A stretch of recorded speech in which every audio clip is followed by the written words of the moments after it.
WhatsApp ditches the $1 subscription fee. Swiggy welcomes $35 million in fresh funds. Pakistan finally gets back YouTube.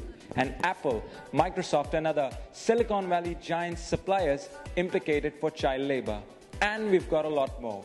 This is Thursday, January 21st, and this is the Bulletin, powered by Ambrain India.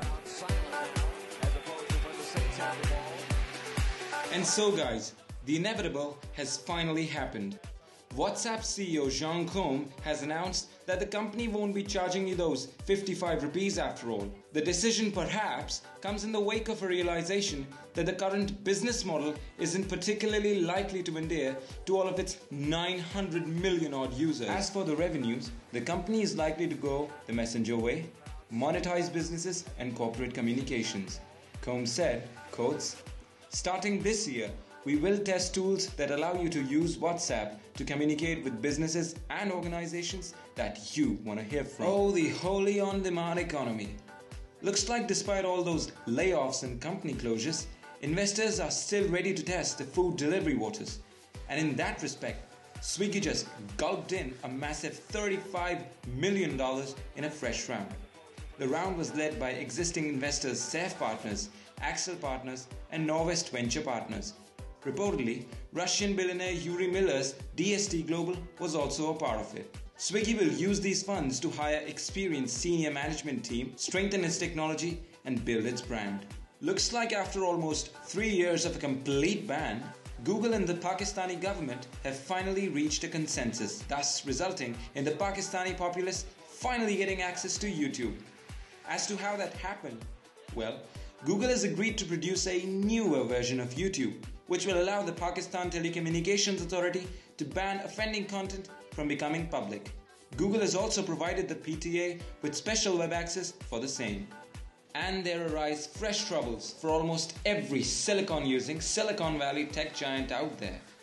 A total of 16 multinational companies, including Apple, Samsung, Microsoft, and a host of other tech giants and automakers, were implicated in a new report by Amnesty International for alleged child labor.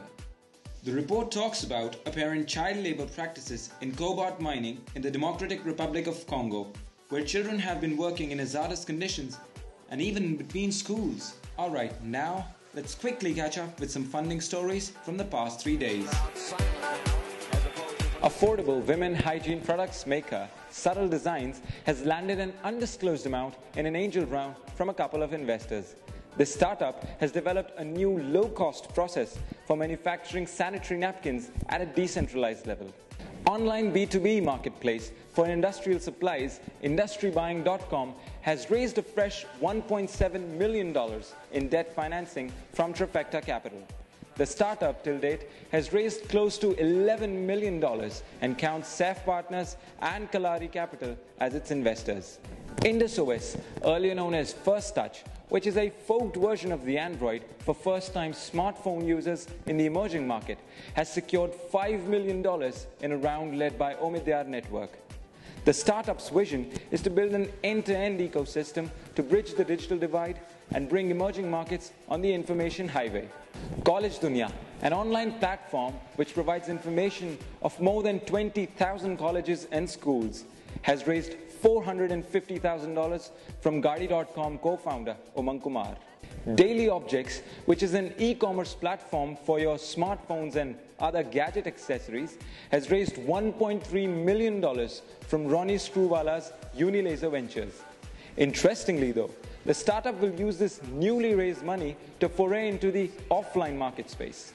CartRocket, the do-it-yourself e-commerce platform which lets you make an e-commerce store in like minutes, has raised $6 million from Bertelsmann India and others. Lastly, Ratan Tata has made his third personal capacity investment in cashback and coupons website Cash Karo. So folks, that's it for today. Do remember though that the Bulletin airs Thursdays and Sundays every week on the Tech Portal. So stay tuned and goodbye.